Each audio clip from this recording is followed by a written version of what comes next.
Hi folks, welcome back to the channel. Today we are going to be doing a little bit of a comparison video. So I have some silver fox tail, and then I also have some Arctic fox that we're going to be using. I don't think this is from the tail, but nonetheless, comparing silver fox and Arctic fox, we're going to see what the comparison and the difference is in the water. And so we're going to build two jigs today. And then we're just going to see what the difference is and how they react on the water and that type of thing. And we're also going to be using some rabbit strips as well, just for fun. So stick around, let's get to tying. All right, so we're just going to start by tying in some rabbit strip for the tail. We're going to use two strips, one on each side. And those are going to be fairly, a good length.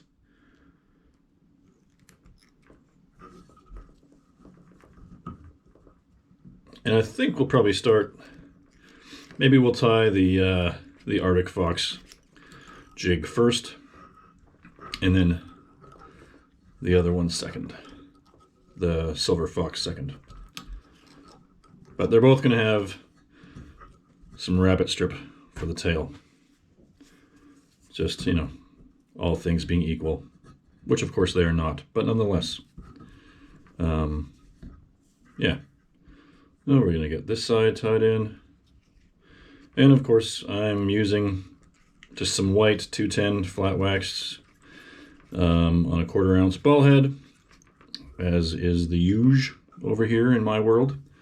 And that's actually, I would say for me, I typically use 1/4 ounce and even 3/8 ounce the most, more so than an 1/8 ounce or anything like that. I don't really use 1/8 ounce that much when fishing smallies or that type of thing. So, all right, we got our tail tied in. And now we're gonna so I've cut from this patch of Arctic fox, I've just gone along and scored along the leather strap there. And then I have a nice little patch of fur here, which we're just gonna palmer around and just wrap it around. I'm just gonna snip some of these pieces of hair off here to give myself a better area to tie in from.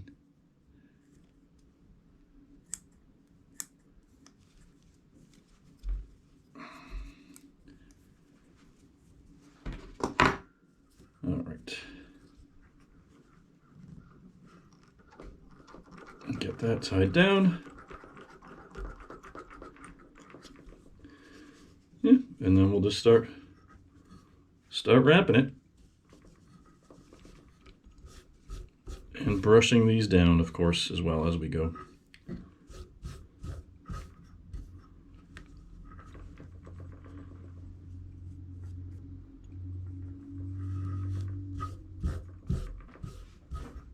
And it always helps before you tie with this stuff to also give it a good brushing.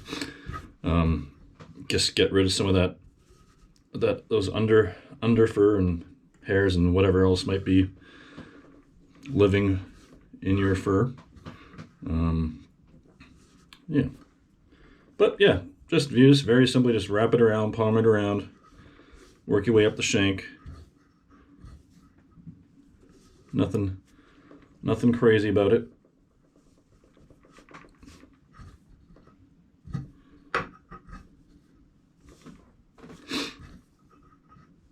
In fact, I could have no, that's all right. I was going to say I maybe could have left I could have either started the rabbit or started the fox a little further up, or made my rabbit a little longer, but I think it'll be fine. Yeah, and then we're just tying that off.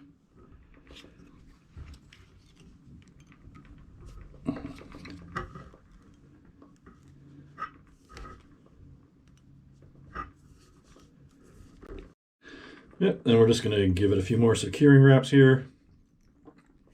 Get that little leather tab, the remnants of that tied in. Yeah, and then we'll just whip finish, and then we'll be done.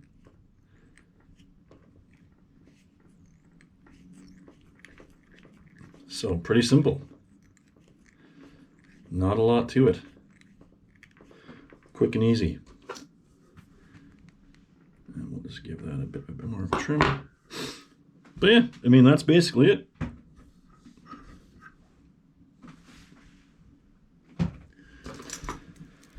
Give it a little whip finish here. And then we'll be on to jig number 2 before you know it.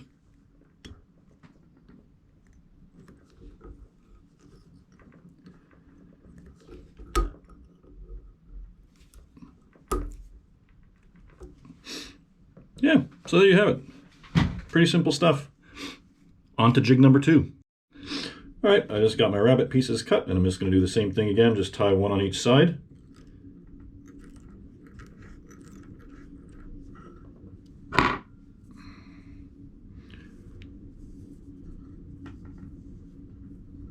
And I think I got them more or less the same length.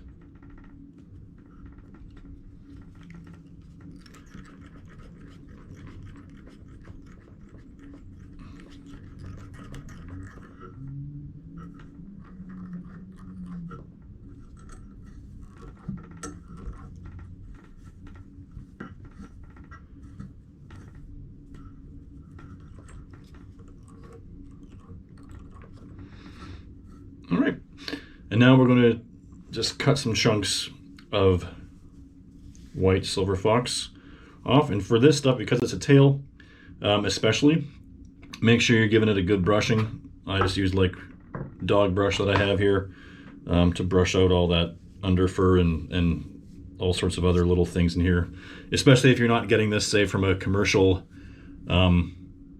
like commercial sort of fur provider. If you're just getting it from, or if you're getting it from your own harvesting or from a local fur trader or what have you, give it a good brush through, and yeah, make sure there's no little mites or anything else living in there. But yeah, just gonna cut off some chunks and start tying away here. All right, so I'm just gonna tie this up top here, and again, understandably, these are two very different materials, even though they're both from different types of fox. One obviously is from the tail, the other is, I assume, from the body. So they're going to be a little bit different, but one thing I can definitely say is that the Arctic fox is definitely a much more sort of light and feathery type of fur, and the silver fox is a little more coarse, similar to that of coyote. Very comparable, I would say. Can't really notice much difference at all. In fact, just from the touch, maybe I'll do another video of comparing coyote to silver fox to see if there's much of a difference in the action in the water. I wouldn't anticipate that there would be, but you never know. But yeah, I'm just gonna, continue tying in the silver fox hair around here, around the shank of the hook, and then we'll be off to the races and ready to compare these two jigs. All right, I'm just going to tie in my last little patch of silver fox here. And so I tried to get mostly the white hairs, but got some of the darker ones in that one as well. But that's okay. The fish won't mind. And, gives a bit more character that way too. And we're just going to snip some of these longer collared hairs around there. And then, yeah, just really crank her down and get her tied up good. All right, got the collar finished. Now we're just doing a couple of quick whip finishes here. And then we'll be ready to throw them in the tank and do a little side-by-side here.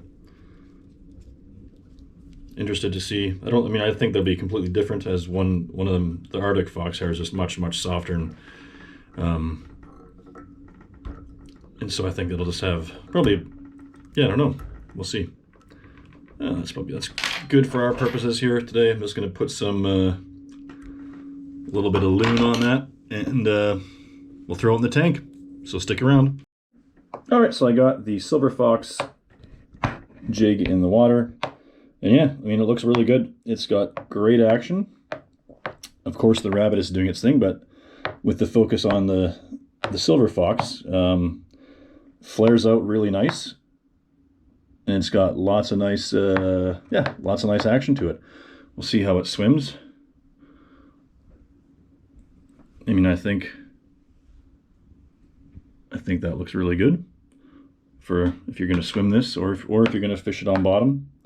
I think either one would do, as long as you're giving it a few pops. It'll work great. Let's try the next one. All right, we're just going to get the Arctic Fox one going here now. Taking a little bit for it to get saturated. Doesn't want to go down. There we go, slowly. Even then, super buoyant. Might take a little while here. There we go, very, very slowly, and that's with a 1/4 ounce jig head in there. But just look at that. So one of the things we could say, like a super slow rate of fall. If you just let it fall completely on a much slower, at least initially, than the silver fox. So this is the Arctic Fox. So yeah, so the hair flares out really nice. I'm seeing that it does sort of have a tendency to wrap around the shank of the hook, or like get a little more, perhaps a little more tangled up. But that's okay. But super, super like buoyant, I would say. And yeah, and then we'll try swimming this like it even, like especially with the rabbit wanting to stick up. So even just swimming this, you can see how it just wants to stay straight up like that in the water column. Whereas the other one didn't really do that. But so this might be more of a bottom dwelling jig. But also if you're looking for something with a bit of a slower rate of fall, this might be the ticket with that Arctic Fox. I'm going to try to put them both in the tank. Now I'm going to set my camera up here on the tripod, and then we'll put both in and see what they look like. All right, folks. So I've tested both of those jigs out individually, and now we're going to test them out side by side. So as you can see, I have them both just sitting here at the top of the test tank, and I'm just going to release the lines and let them float with. Just gonna let them free float down, and we're gonna see if there's much of a difference as far as rate of fall goes. So 1, 2, 3. So there you have it. So pretty big difference, I would say. Maybe not huge, but clearly the silver fox falls at a quicker rate, at least, than the Arctic Fox one. Arctic Fox has a slower rate of fall. I think that's because the hair just sort of fans out a lot more and catches a lot more of that water on the way down. Whereas the silver fox might conform more to the body on its way down. So yeah, super interesting, but both great jigs. And yeah, just want to thank everybody for watching. Thank you for the new subs. I really appreciate it, and hope everybody's doing fine, and we'll catch you next time.